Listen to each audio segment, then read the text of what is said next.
if you just let it roll through, it's going to make you stupid. Yeah, yeah, Okay, because yeah. you're going to miss really, really insightful parts that can alter the entire design of what you're trying to get across. So it's that set it and forget it. That doesn't work. It doesn't work in anything, right? No. Welcome to Sharpen the Spear podcast, where we help manufacturing executives command the front and win the floor. I'm Richard Walsh, creator of the Sharpened Impact methodology, and I spent decades helping leaders transform frontline teams, unlock hidden profit, and capture capacity they didn't even know they had. If you want to see where your leadership gaps are costing you and how to fix them, head over to grit2lead.com and run the free Sharpened Impact Simulator today. Let's sharpen your edge and get started. And we are back on STS, Sharpen the Spear podcast with, yes, another incredible guest. I've got Jake Holmes with us today. And Jake, no one knows Jake as well as Jake. So Jake, give us the full backstory, bring us up to speed, and we'll tear into the conversation. I'm Jake Holmes, founder of Grow Fast. We help traditional businesses cut through the noise and adapt to this whole new era, the whole new world of AI and technology. My work focuses mainly on surfacing like the high ROI use cases to find efficiencies in more traditional businesses. I also help startups too, so I have a bit of a diverse portfolio of clients. I started building tech when I was much younger. I built a platform for personal trainers to manage their clients, including like meal plans, workout plans, stuff like that. It was when AI was very new. And we built the platform out with a very early model, trying to generate these workout and meal plans using AI back in the day. And it was very bad. So we've come a long way since then. I learned how to code because I couldn't afford 10K to pay a developer to build my app for me. So I thought, how hard can it be? I'll learn myself. So I've learned everything I know today, all on my own research, no uni, no degree, all hard work, sweat, and helping other people be the best they can be. So since then, I've supported leaders in this current business from startups to regulators with AI audits, fractional CTO roles, and strategic guidance on where AI truly moves the needle. So essentially, that's me in a nutshell. I love it, Jake. I love it. This is really going to be a good conversation because I'm deep into AI. Okay, utilized for my business, for my clients' businesses, and everything else. So it's a really, I'm not normally an early adopter. Okay, but this I saw, and I saw the potential early, and I'm like, okay, this is, first thing a lot of people do, they go Terminator, right? The world's going to be, we're all gonna die. It's going to take over I everything. get it so You know, much. yeah, Yeah. and then I take a breath and I go, well, no. How about this? Anything can be used for good or evil. I'm going to choose good. I'm going to get really good at it. So when the evil does come, I can defend ourselves with its own tool against the evil part of the tool. That's how I see it. I'm like, I'll be that guy. But I've seen the power of it and utilizing it myself in a big way right now. I've got some big shifts happening and it's very exciting. So I love getting into this and really talking about how you're helping businesses because a lot of people have the fear. Okay. They Mhm. have like, it's the unknown. Are my customers going to hate us? Just before we jumped on the air, we're talking about the anonymity of AI, pitching people and all that kind of stuff. So we're gonna cross that little bridge and talk about it as Absolutely. how it's used without losing your humanity. Because I think that's the big fear of people. Do you find that, Jake? I do 100%. So the first step that I take when I go into any business and what the listeners should do right now if they're not doing it already is find out where the value in your business is that comes from people. And what I mean by that is that every person in the business, every function, whether that's salespeople, operations, customer support, technology people, salespeople, for example, we were speaking before the call. It's so easy to be inauthentic in today's world. And the value of a salesperson is doing the background research, finding alternative ways to approach a client, writing up an email that could only be written by a person. That's the value of them. And then once you find the value of your people in the business, then it becomes quite easy to pinpoint the areas where your customers don't care if it's done by AI or a person. And they're the bits that you should focus on automating first, because you want to keep your people value high and you want to be able to do more of that in your business You want those people to spend more time on making more value for your customers than you do creating reports and stuff that the customers don't care about. So that's a really important first step to doing the whole AI journey, is just do the things that you know about right now. Once you've got like a key map or plan or something written down that shows where your value lies in your people, then it becomes really easy to spot where AI can help. I love that because I've been talking recently about this too. It's what you want to do is when in my, especially a lot of my customers, you want to eliminate those repetitive day-to-day tasks that your people have to do that guarantee they will never be 100% consistent with those. Never. That's exactly I it. mean, Yeah. mood, I mean, demeanor, whatever you want to call it, like actually getting it all done in a timely way and everything else. Those, like you're saying, if you can find that, what is that? And you can automate that, because I got the saying, we want to automate, delegate, and eliminate, right? And Exactly. Yeah. automate, this is part of one of those things because AI will never drop the ball on that. And that's No. gonna, yeah, go ahead. And what people are doing is, because there are tools like ChatGPT, Claude by Anthropic, like loads of other model providers are very good at generating text.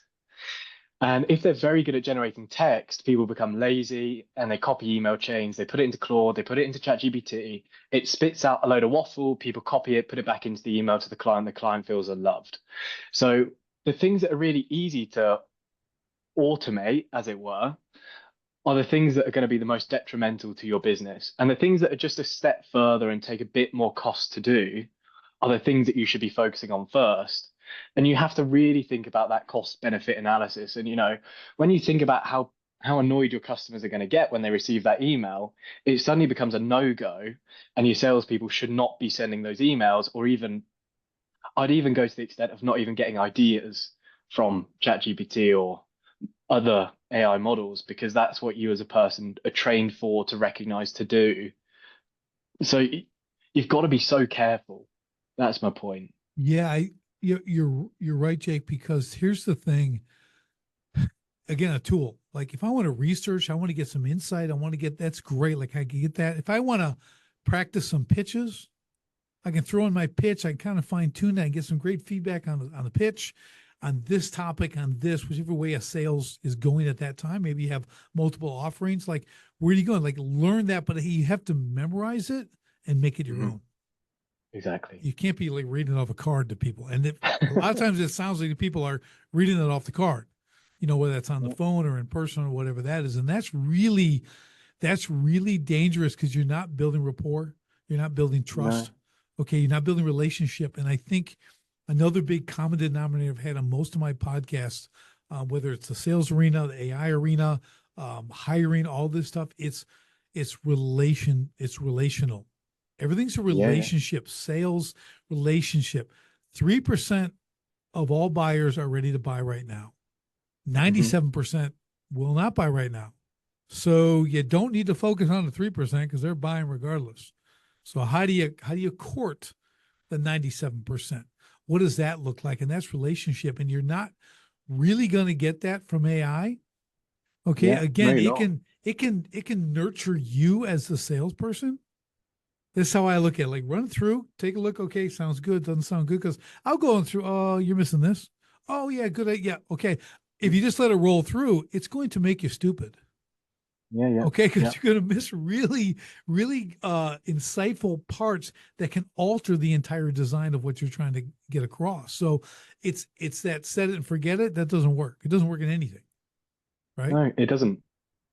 And you know, what I see in a lot of businesses now is there's no tech or AI strategy. I mean, a tech strategy should kind of be in place from the start. Where you're spending your money, what subscriptions have you got, what add-ons have you got?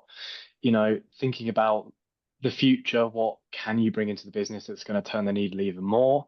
You know, just thinking and mapping about all of these things on a fundamental level is really important, because every AI add-on, every AI subscription that you buy is going to be at least $50 per seat per month. And, if you've got 20, 30 people in your business, a small business, that's going to add up real fast.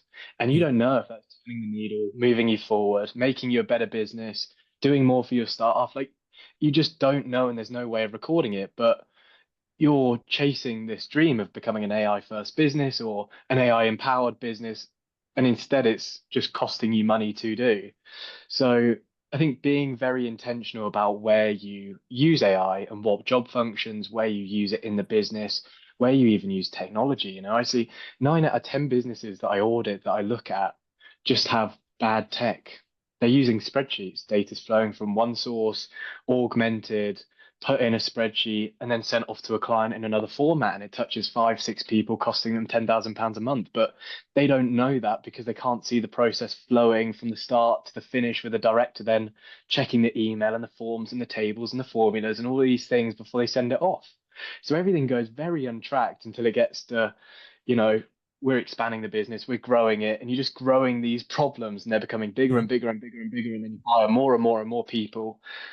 And actually, if you fix these problems when you're smaller, you can scale with much less people, which is better for the business. And, instead of employing people to create these reports that don't find any value or purpose or drive in doing so, they're just a cog in a big piece of machinery. Right. They don't. So if we fix these problems early on and we're very intentional in doing so, just with technology, the technology that we have even before AI, it empowers a business a lot and it turns the needle even further.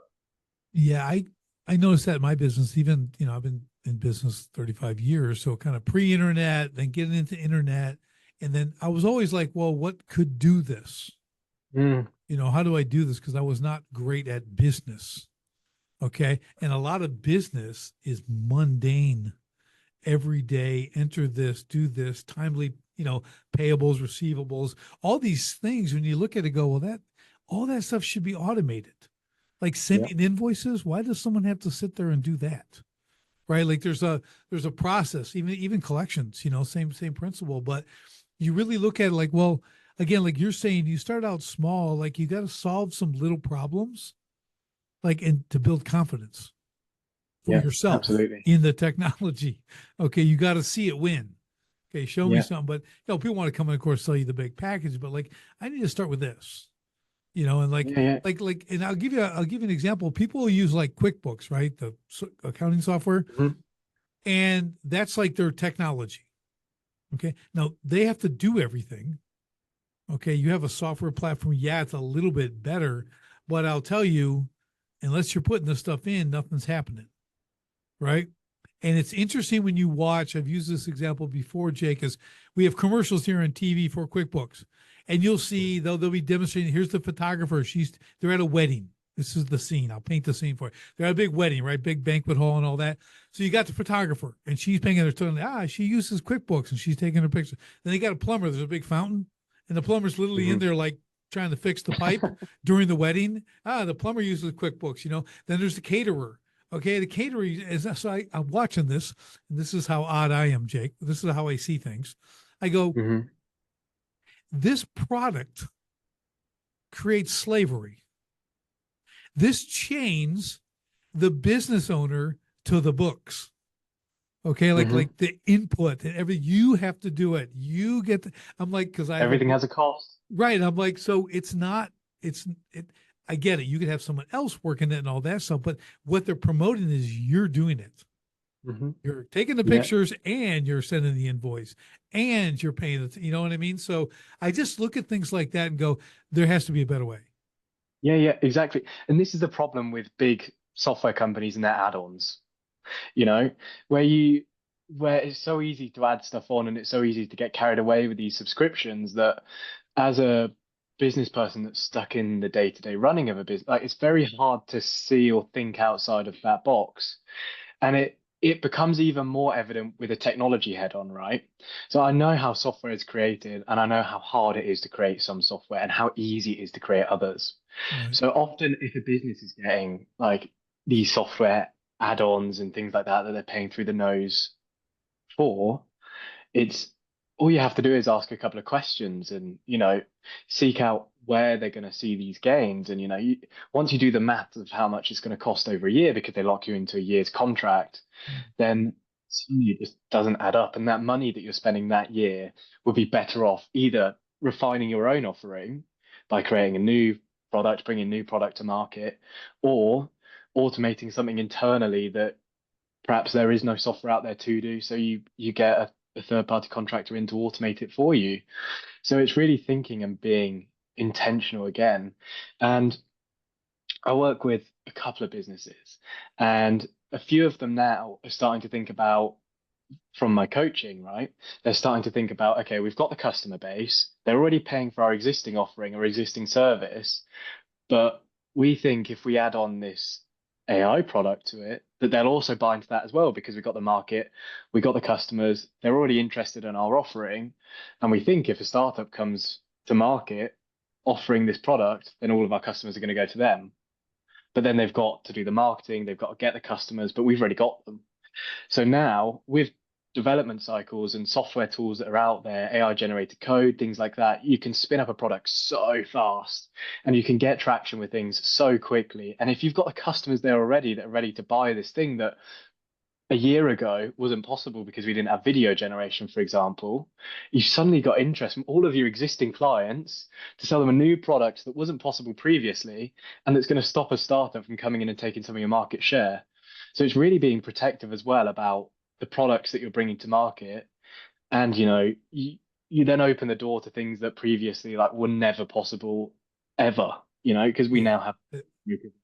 I watch stuff, Jake, and it's like I've had a number of experts like you on the show, and it's funny the longest prediction we can make right now. Anyone who's been on my show, they won't give you anything past 6 months because that's how fast everything changes.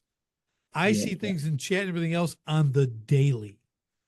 I see it improving by the day, literally, because I'm in it a lot. I'm like, okay, that wasn't working yesterday.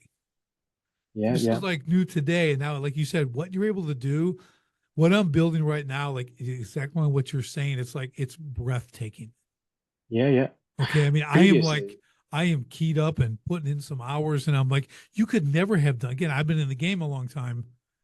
This even 5-7 years ago, literally would have been a 7-figure development. It would have cost you that much. Yeah.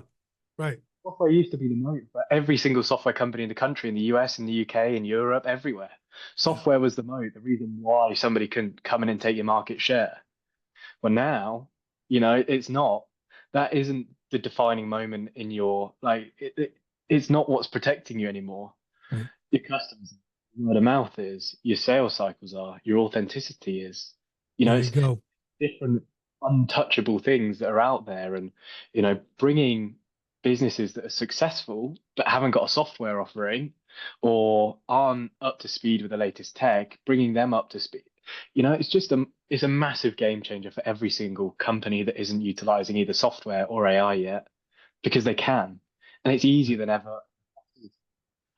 Fractional compared to what it used to be. Like you said, you millions of dollars to develop a software product before with a team of 50. Yeah. Now you need. Yeah, and they're predicting. I mean, software is going to be a thing of the past. Yeah. It's going to remind me of the old floppy disk. Remember the old floppy disk? Are you old enough to remember the square with the circle and you put that thing in and stuff like we had? Though you don't see those anymore either. So that's where software is going in the same route. I think it will exist, right? And I think it will exist in one state. Where we're at a moment now, in my opinion anyway, where senior developers are the only ones that are required in organizations. There's no need for junior or mid-level engineers because that can be done by AI. And the stuff that needs to be checked that the AI produces and the AI can't get right or gets wrong or does something in a different way or the architecture's not quite right, falls to the senior engineer. Right. So in a world where we only have senior engineers at the moment, or we're going into, then we take it as the models get better, like you said, when the new iteration's released, then we don't need senior engineers, we need principal engineers. So the knowledge base is constantly getting upped. But we'll be in a world where a software company only needs one developer. And that developer, the smartest guy in the world, running. He'll be in high demand. He'll be in very high demand. They'll be naming their price, Yeah, that's fascinating. Yeah, it's really a fascinating. It's a fascinating journey. That's all. That's the best way I can describe it. I'm glad I'm in it. I'm glad I got in earlier. than a lot of people, and I've embraced it, and I'm seeing what it can do and what it's doing for my clients. Even in the construction and trades industries. Because my thing with this, because again, people are, yeah, it's going to replace some jobs and this is going to be shifts, but I'm like, but the service and trades industry, to me, they're going to be the new white collar. They're going to be the new wealthy. Okay. Yeah, But absolutely. the key to do that, though, you have to be able to take ground. So Hmm. you have to get the part that all my guys and me included for 20 years, we did the work. The physical work, we're in there. We get that. The business part is what slows us down. If we can begin to automate positions of that and create this so that we can now be truly scalable, not just grow, but take ground, duplicate, because all this back end stuff is handled automatically, perfectly, consistently, right? Now we can take ground. Now we can Yeah. really start to exponentially increase our revenues, because we put those things in place. Where other guys are like, well, I just do the thing and it doesn't matter. I'm a local guy. I'm like, I get it. I mean, everyone doesn't want to take over the world. I don't either. But there's a lot of room for growth if you're Hmm. poised for it. You just have to be ready for it, because it's not like Yeah. you're not doubling your effort. Once you automate, that effort's gone now. So, Hmm. I always tell people, Jake, there's growth and there's scaling. There's growing and scaling. Growing costs a lot of money. Scaling doesn't. So there's two Hmm. phases. So you have a business, you're going to grow, and this is important, right? So like it costs money, right? You got to buy more equipment, do this, new people, everything else. Now, but you can't really duplicate. You're still testing, is this duplicatable, right? Second location, third location, take the franchise model, similar thing. Once you hit three, like, okay, we got this figured out. Our costs Hmm. are dialed in, our automation is perfect, it's repeatable, right? Now we can scale for a fraction of the cost. Now we Hmm. can continue to take ground. We can go from 3 units to 7 to 12 to 20 to 30 to 100, right? Very, very quickly. And that's the difference in the scale. So I think you got to utilize technology to get you in that position, because it's 100%. not more work. I'm here quoting work here. It's not more work, it's smart work, right? It's Yeah, putting yeah. the things in place that are going to run that so you can do what you do best. Again, that's taking ground out front. Yeah, yeah. I think for me, like we're kind of sat on a bit of an exponential curve where we haven't quite hit the hockey stick yet. Right. But if you get on the curve earlier, you're going to hit the hockey stick early, and the gap between you and your competitor is going to be so large that there isn't the room there for you Right. to compete with them because your Amen. costs are so high. So Yeah, that's it. You'll be so far out front, and now you're in innovation mode. yeah, You've yeah, yeah. embraced innovating new things. That's going to become a habit. That's a Yeah, business absolutely. habit, and now you're not going to go forward quickly, then sit down and take a nap. You're going to keep moving, right? So no one's going to catch up to you, because they're, Yeah. like you said, they're so behind the curve that they'll make small gains, but they'll never reach the level that you can, because you got in early. And again, this Hmm. is this is something that, uh, 15 years ago I wouldn't have agreed with you, right? Yeah. But I've got to watch all this change. I've seen it implemented. I'm like, yeah, this is where we need to go. The sooner Yeah, we yeah. can adapt to this, the better off we're going to be in all aspects of our business, I think. Yeah. And the iteration cycles of these models is only getting shorter. So, I think it's been 2 years now since ChatGPT was released. I mean, can you remember trying the first model that ChatGPT released? It was Yeah, rubbish. It was no yeah, good. yeah. It It was, was yeah. novel. It was novel, but rubbish. And now, I mean, you go into any organization or ask any person that's used it, can they live without it? And they would say no. And that's scary. Well, you're right. I'm watching it, so it'll do for me. It'll create images, right? So it'll do like a layout. Yeah, Okay, yeah. and they kind of suck. Okay, they did, but these are the things that on the daily are getting better. Now you have to learn how to prompt, right, and do things, and like you have to lock certain things in. You have to tell it to lock things in, like an image, because when it Mhm. does the next iteration, it's completely different. You've lost Yeah. everything that was good, and it's so good. You go, what is this trash? Where did this? You're fired. Yeah. Okay. So it doesn't work that way, but I'm watching it improve and doing cinematic stuff, and like that's what I'm Mm. saying on the speed this is evolving, the capability. Like you're going to be, it's is breathtaking. I'm telling you. I am having so much fun, Yeah. like in my business, and what I'm bringing to the market is like this, and this wasn't possible 5 years ago. Not at No, all. 3 years ago. it's You know? insane. It's Right. insane. And like you said, the people that have a business that aren't using AI or just using touching the surface or scratching the surface with ChatGPT, the distance between you and them is just going to become exponential. And like being, like I said at the start, like very intentional with where you use automation and where you start bringing this stuff in, so your people don't think, oh, we're going to lose our jobs, but instead feel empowered to do more work because they feel valued. We're building a culture around AI here that it is the future, whether you like it or not. We had the Industrial Revolution, and we still have people working in factory after, Right. even Right. right? Yeah. But The horses got a little bummed out, but they're okay too. We got more horses now. yeah, We did yeah. them too. So it's all good. But But you're right. these cycles and evolutions happen. Yeah, I Sorry, think go ahead. Jake, no, I think Jake, the point is with the people element, okay, once you get the rudimentary stuff done, again, the day to day, the constantly repeatable, now people can do bigger things. Okay. We're not Yeah, that's it. idiots. Okay. We're not relegated to like our brain isn't good anymore. Some large language model is now overdone. It hasn't. Okay. Mhm. We're not that weak. Okay. We're not that feeble minded, right? We do great things. And once you can take that, like you said, off the plate of your employees, you can have them do greater things. They can be Yeah, yeah, focused on doing things that are more meaningful, like you said, and everyone wants to work for purpose. Okay. It's the yeah, number one thing they want. Why am I doing this? Why do I show up every day? Right? Is it to yeah. literally just put something? There's people that love routine. They love to sit in that cubicle and input that data. God bless them. We need them. That's good. Definitely not me and most people. But what can they do on a bigger level for your company? Yeah, What can that's you it. And turn them loose on? they It's still have a amazing. place. Yeah. They'll still have a place.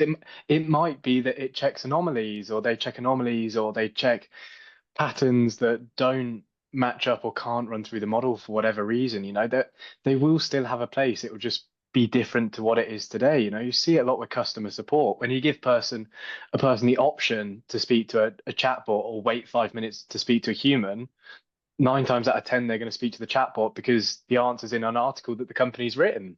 Right. So if you can get a quick answer, then you're going to choose it. But if it's complicated and you need to speak to a human, they're still going to be there. But they're still going to be able to handle these complex queries that need compassion and human support and looking into, and like checking system to system to system to system to make sure that the problem is there, or the resolution is clear. So the the focus of the person becomes more on these more abstract problems than it ever has been before. And I think that gives them more purpose and more meaningful work, because you don't want to be I don't know if you've worked in customer support, but if you see the same question 5 times in a day, you suddenly become annoyed at when you get the sick. Right. So if you don't have to answer those questions, then I think it's a good thing.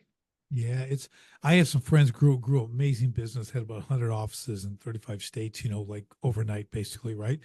But one of the things they always did that I always found really cool is because they would reward their people, and this is well before chat and everything else. And it was a simple saying: minimize mouse clicks. Hmm. So for like, okay, you got to click 4 different times to get this. How do we get it to 3? Yeah, And yeah, I'll yeah. give you a bonus if you get it to 3. So Hmm. it's similar, right? You can use these Yeah. same tools on some of this. They're like, okay, this is too labor intense. And I'm air quoting labor because today, like if you got to wait like, 18 seconds, that's forever. Okay. And people are upset and they bounce. Okay. So it's like, those are things you have people look at. Like go and say, Yeah, where are we at? Why is this taking 7 seconds? That's an yeah, eternity. Okay.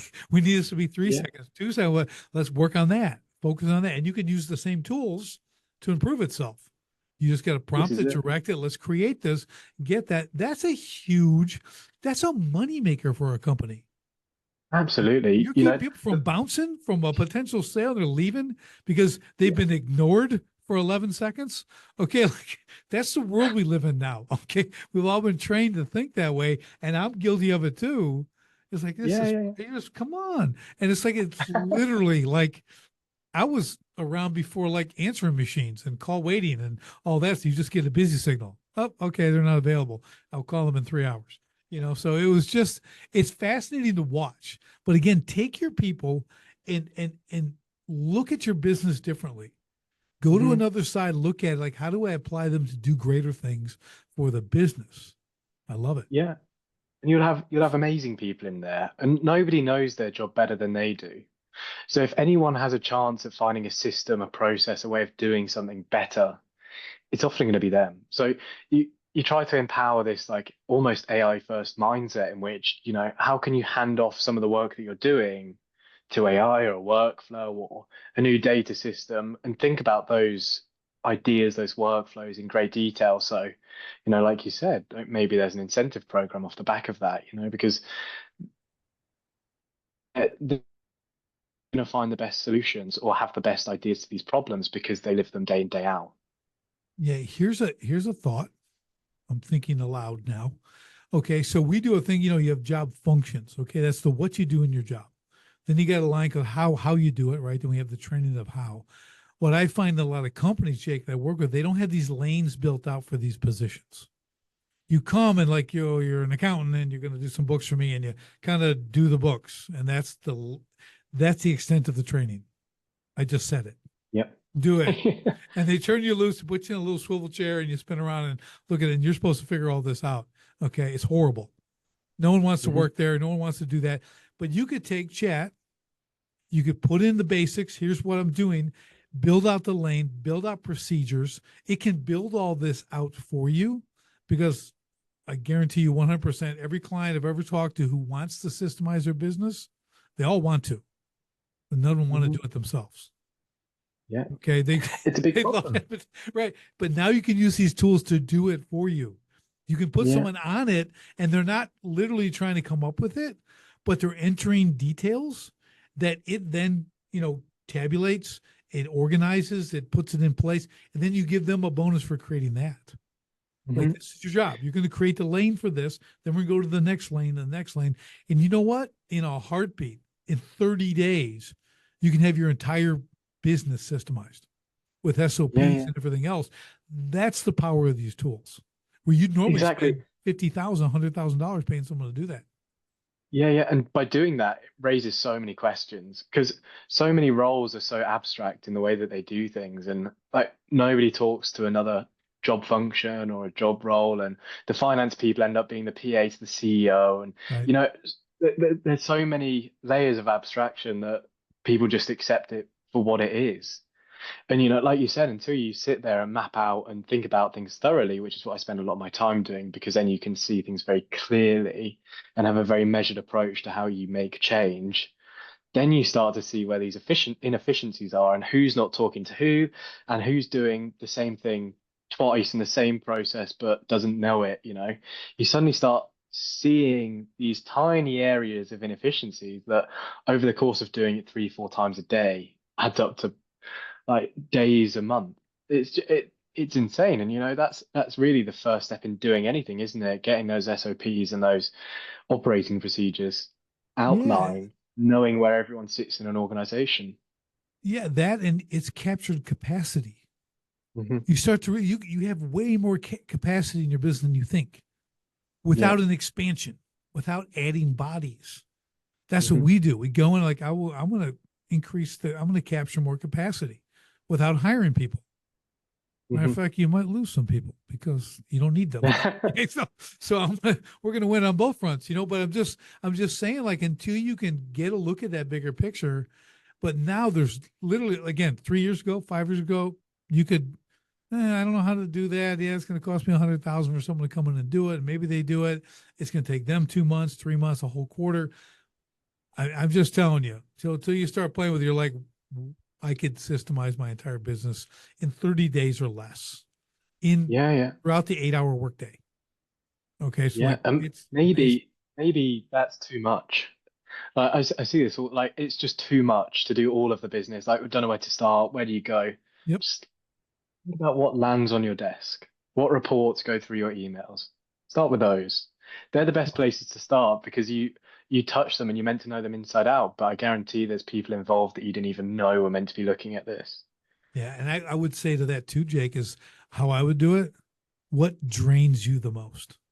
Mm. What literally makes you go, oh, just, I mean, you Yeah. just really, I got to talk to, like, figure out what that is, what sucks the life out of you. Start with Yeah. that. Do that function first, and go to the next worst one and work your way up to you doing something. Oh, this isn't so bad, but hey, I can systemize that too. And all of a sudden Yeah. you'll get the burdens lifted off you, and you'll put them in the right place. They'll be handled. They'll be efficient. You have that increased capacity. Your profit margins are going to go up. So you're going to see increased Yeah. profit, which is what matters. Revenue is Yeah. the wrong scoreboard. What are you keeping? Not just what are you making. And those increased capacity, capturing more capacity, that increases your profit margin. It may Mhm. not increase your revenue. Who cares? I want to keep more of that revenue. Yeah. Right now it's going to people and other things and vendors and whatever. And if we can fix that, I'm always focused on profit. Yeah. Yeah. Revenue's great, but man, what can I do inside the company to increase the profit margins? What's the big ROI of implementing something like this? And it is That's it. quite massive. Yeah. I mean, my figure's fairly similar, but I always look at profit per person. Yeah. And like it's often overlooked. You have an organization with 100 people, and you look at your profit margin, and you're like, oh, that's fantastic, that's healthy. But when you divide it by how many people that you've got, these AI companies now are doing insane profit per person margins. It's just absolutely mental. And if you can get a little bit of the way there, you're going to be doing a whole lot better. And even if you increase the profit per person by 10%, the overall profit, It's massive. It's massive. It's huge, right? massive. Yeah. It's So, it's it is that. It's really understanding, there's these general rules of thumb, for every $250,000 of revenue, you can have one person working for you. So just take that model.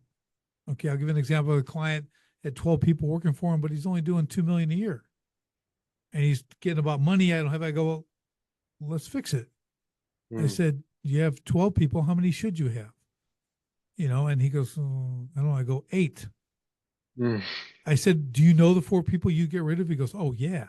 So they already know he doesn't want those people there anyways, right? They're not really producing. I'm like, okay, and if you get rid of those 4 people tomorrow, what is the yearly savings on that? He goes, about 200,000. I go, oh, that's pretty good. And the way you pay your people, there's kind of had a mess with me. I go, if you fix that, how much would that be? And he goes, probably 50,000. I go, look at that. That was like a minute and 33 seconds. I just saved you $250,000.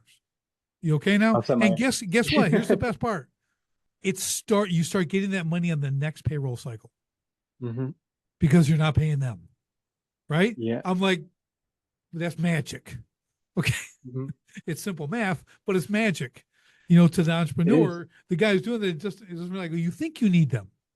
You just think you need them. You got comfortable, hmm but like you're just going to tighten the reins a little bit, focus a little more on execution. You're going to be fine. And you just Yeah. put 250, that's 100% profit, Jake. Yeah. Yeah. Yeah. 100% profit. Who's doing that? That's Yeah. amazing. And even if you put a quarter of that into AI and automation, Right. you're going to turn that needle even more, and you're going to crank it up even further. So it's it's just a no-brainer, isn't it? You save a whole lot of money straight away, and then you just put some of it back into making things better, Well, and then you've got a whole lot more money. right. Well, you've Okay. always got R&D. I don't care whether you're a plumber or you're a tech guy, whatever. There's always R&D, research and Yeah. development. You're always looking for the next thing. You have to have a mindset of innovation. Okay, your Mhm. product, your service, you have to innovate that stuff. It can't just stay the same all the time. Nothing lasts. Everything has to No. move with the market, right? You've got to be fresh, be new and improved. New. How many times have you seen the same laundry detergent tell you it's new and improved? Like, how many improvements could they actually do? I always wonder about that. Like, really, again, it's improved again? Like, you must have had a really crappy product like 10 years ago. It must have been absolutely horrible with all the improvements you've been able to make on the same purple liquid I'm pouring in my washing machine. So I just, I'm curious on that marketing aspect, but it really is that. And if you start to take these tools and use them in this way to produce additional profit, like you said, Mhm. you're doing a profit per person. Yeah. Yeah. Yeah. I always say, Jake, that everyone on the team is an asset. Okay, which means they Mhm. produce more than they're being paid. Right? That's the Yeah. general term. Asset, boom, here you go. I pay you 50,000 a year and you make me 100. That's a good return. Okay, that's great. I'll keep you around. All right. If we can do that with everybody, we're doing a good thing, right? So, but the problem is a lot of people have the extra four. Those are now liabilities. They're liabilities to the company. So we have to look at those and create who that might be, what that might be. But I think the technology, just like what you're doing here, is giving you a really concrete view of it, very tactical, very, quantifiable. You can look at, like, there's always additional factors, kind of the human stuff, but for the most part, and it's laying it out in, well, like seconds. Yeah. It's not getting you a report in 3 weeks. Okay. I mean, you can sit there and watch it build it. I mean, literally go, that is astounding. Right. So let's talk about that, because I want to kind of get into what you specifically do. Let's spend the time as we getting you wrapping this up. Let's talk about what you're doing specifically for companies, the advantages you're bringing to them, and everything else. Because I think I've skipped over that, Jake, and I apologize. That's okay. So my first step working with a company is I audit them, and I audit their top 5 biggest pain points. And like you said, like, what they are, because when you see them land on your desk or somebody's doing them, you're like, oh, really? You get that gut feeling, and you can list those out to me, and if you can't, you're lying. So we start with the top 5, and I look into those processes in great detail, the people that are involved, where the data starts, the way that it's put into the spreadsheet if it's data related, and then how it's outputted and sent to the client. And I map that out in great, tremendous detail. And then by doing that, I can investigate what options out there on the market are there out of the box, the potential options. What could you go a step further and do by using an AI agent, perhaps? Or what even further could you go by creating your own system, perhaps?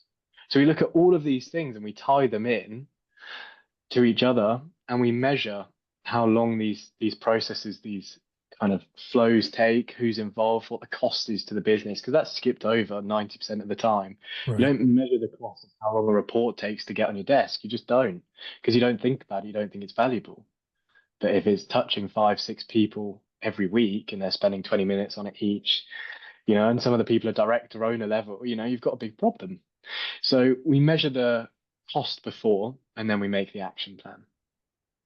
And then we kind of put that into action. We roll the wheels, we roll it out slowly, gradually. And then we kind of look at the culture of the business as we're rolling it out. So we keep the people that are involved in the process involved from the start to the end. And we make sure that they know that this is going to give them purpose. It's going to give them a new drive. It's going to take away the stuff that they don't necessarily want to do, because we ask them that at the start. Right. So we make a whole plan, a whole strategy around what they could automate, what the biggest ROI tasks are that they do now that they could automate, and we create a whole strategy around it. And that's just the start, and that just gives them an idea around, if we were to pull the trigger on this, how much would it cost? How much would it save? Who is involved in doing this? And what's the outcome for us? Is our customer getting a better product? Are they getting a better service? Are we turning reports around in record time? Like, what is it we gain from doing this? And then I work with the companies on an ongoing basis, if they choose, to implement these solutions and to put them in place and to bring them up to speed with the current AI tools, the platforms, the agents, these types of things that we're implementing. I'm kind of there to hold their hand and to talk and walk them through it. So essentially, that's what I do, and that's how I help them, because I live, breathe AI technology, efficiency, processes, and if I can bring a fresh pair of eyes, it could be something really obvious, like their customer support queries. They get 2,000 a month and they're all answered by people. It could be something really obvious like that, or it could be something deep in the business, but with a fresh pair of eyes. I'm sure you see as a coach as well, going into a business with a completely fresh pair of eyes, with your knowledge, with your skill set, with your kind of leader hat on, you start to uncover these things real quick. And when you highlight them to the owner, to the directors, there's a level of concern of like, actually, I didn't realize it was this bad. Right. I didn't realize we were this far behind where we meant to be. Yeah, that's what I call it. It's the advantage of outside eyes. That's what I call it. Yeah. They come in, there's no emotional attachment. I have no emotional attachment to your business. I didn't build it. I didn't grow it. I didn't think of it. I'm just coming in and seeing problems that I can fix. Right. And I love what you're saying about the multiple touches and everything else. I think it was salary.com did a survey a couple of years ago, and they figure out the average wasted time per day per employee in a business is 2 hours a day. Mm. Wasted. I mean, that's phone, is whatever they do. The average. That means there's some that's more and there's some that's less. But an average of 2 hours a day. So one person 5 days a week, that's 10 hours. $20 an hour, $200 a week, $800 a month, and you can do the math from there, right? Like that's one person. So like just think about what you're saying here, Jake, what you come in and do, and just to qualify this again, like it takes someone to help someone do this. You can say you 100%. can do it all on your own, and we all think we can. But I'm telling you, you won't do it as well, you won't do it as quickly. Okay. And you may not do it at all. Okay. So Yeah. when you get that accountability, the outside eyes can come and see it, diagnose the problem. Here's the action plan. Let's begin. I'll be right here. And I'll walk you through it. I'll work with your teams. You got bigger things to do, Mr. Owner. Like I'll work with them. I come in and I fix, and they're like, oh, okay, I like this. Yeah. This is good. Hire the tech team. So bring that's the right people to do the right things. You know, right. You need help doing these things, Yeah. and ultimately, we're not doing it for no reason. The cost is measured. Yeah. The cost is measured, and the ROI is measured as well. So you know that if you're not getting a 50% return on your investment, we didn't do something right. That's right. And see, that's what I'll tell you from my owner's perspective.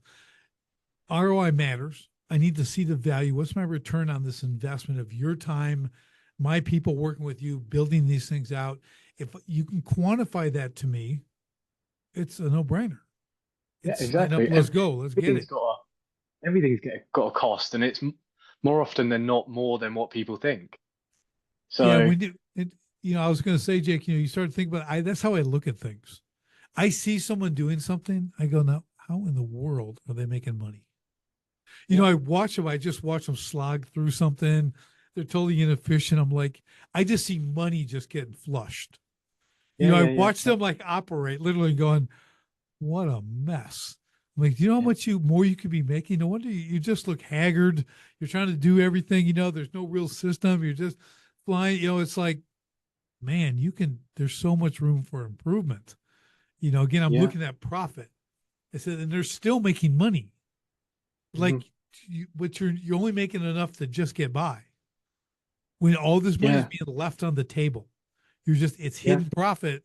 You're not, you didn't even know it was missing. You just think this is what it is, and it's not what it is, and how it's supposed to be, right? You take someone like you who comes in and go, well, let me show you what it really can be. That's it. And you get to the point where I don't know, the most relatable thing I could think of is nose blindness. You get so used to a smell that you can't smell it anymore.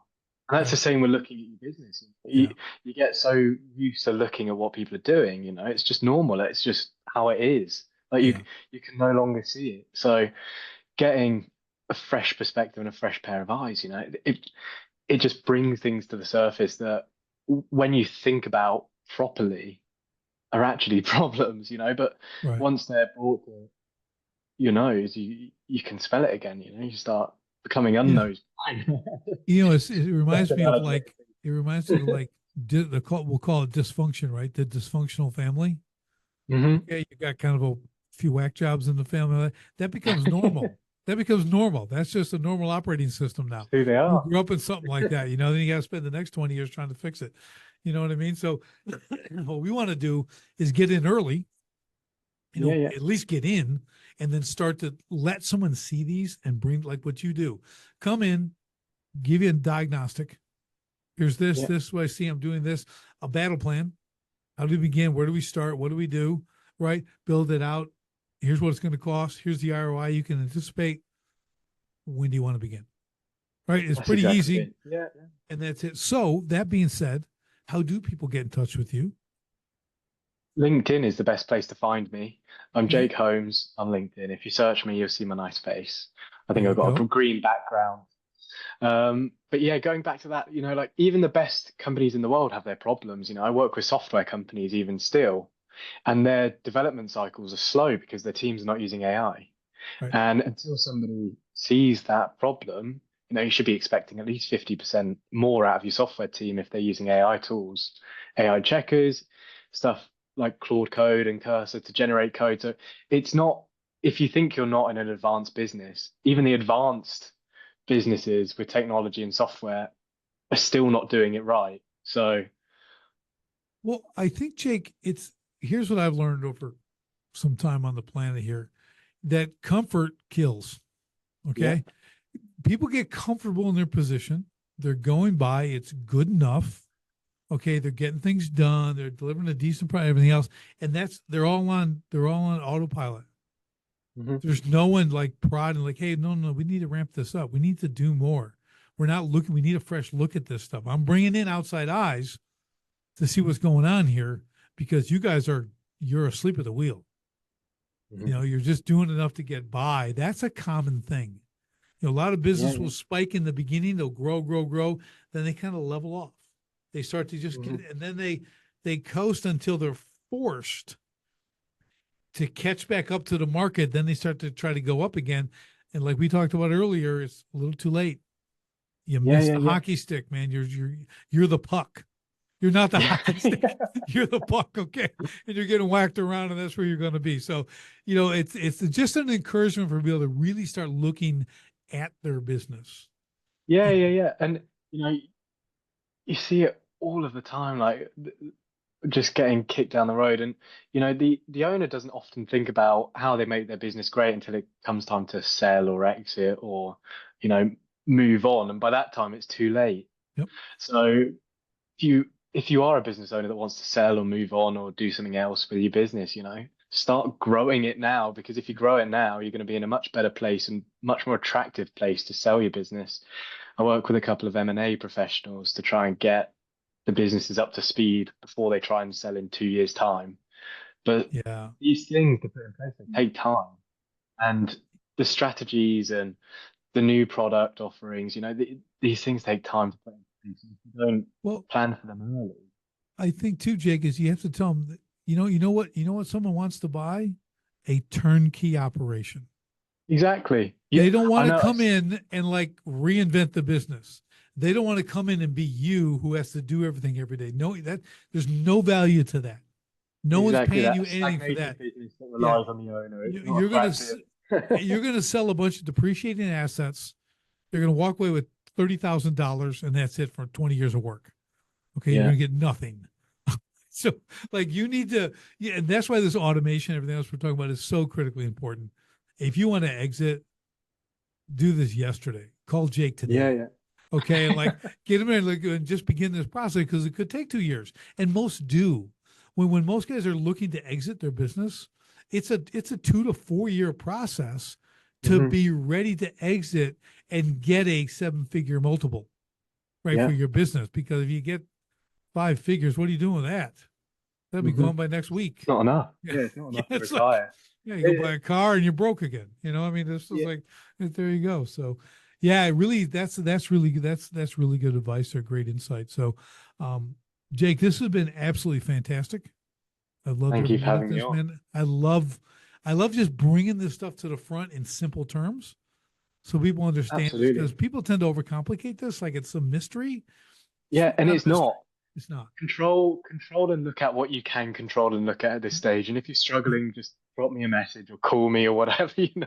and I Right. can I can give you a hand. Like it's it's not rocket science. Making the solutions and thinking about how things can change and what you have to be prepared for in the future, or if you bring a new market offering, that is complicated. But Yeah. looking internally and the things you can do now, it's not. Well, you just have to remember it's a tool. Hmm. You got a new tool. You buy a new tool. You got a new tool in your garage. I bought a portable bandsaw. Isn't that fun? Okay, I can do new things. Like I bought a new tool. This is the same thing. There's certain things I would buy tools that make me more efficient, would help me get a certain project done or whatever. Okay, I need that. I'll buy it now. I don't buy it just to have it, but I put it to Yeah, use and it pays for itself over and over and over again. This is the yeah, same thing. It's a tool that's going to increase your profitability. And that's just how you have to look at it. Like, why wouldn't you want to get that tool? Yeah, that's the thing. But it's at the minute, it's easier to do nothing Right. sometimes. Yeah, yeah, true. In a year's time, you're going to be thinking, why the hell didn't I do something Right. then when it Yep. was I had a year to think Well, about it, a year to it, do it. the great thing is a confused mind does nothing. Mm, Okay. It doesn't say no. It doesn't say yes. It does nothing. So if you don't understand what we've just been talking about, which we put it in as simple as I think it can possibly get, between you and I, everyone better have a complete understanding of what these tools are used for, right? With the way we talked about it. Like, you're really confused and you're not mm. going to do anything. So you can know, well, you're not going to do it or you're going to do it. You right now, in my opinion, you can give a hard yes or hard no. There's no Can I confusion here. leave you Yes. can I leave you with this last stat? I promise, Yes. last one. 95% of AI projects fail in businesses. Wow. 95%. And it's not because the technology is bad. It's just not. It's about how it's being implemented into a That's it. business. So if you want to lose money, go ahead, buy these subscriptions, buy these add-ons, buy these new tools, bring them in without even thinking. But you'll lose money and it will fail, and you'll say AI is the worst thing that's happened to the business. It's ruined our reputation. But that's because you've done it without a strategy. That's right. Man, that's okay. We're going to end it on that. That's powerful, Jake. Everyone take that to heart. You just got to do it right. That's all. Got to have the strategy. That's incredible. So, Jake, been awesome. I appreciate you all the way from the UK. Appreciate you popping in here and sharpen the spear. It has been fantastic. And for everyone else, we'll see you on the next STS podcast. Thanks for joining me on the Sharpen the Spear podcast. If you're a manufacturing executive and you're serious about unlocking hidden profit, improving frontline leadership, and taking control of your floor, go to grit2lead.com right now. Run the free Sharpened Impact Simulator and discover your biggest opportunities are hiding. Don't leave millions on the table. Sharpen your spear, lead from the front, and win the floor. Until next time, stay sharp.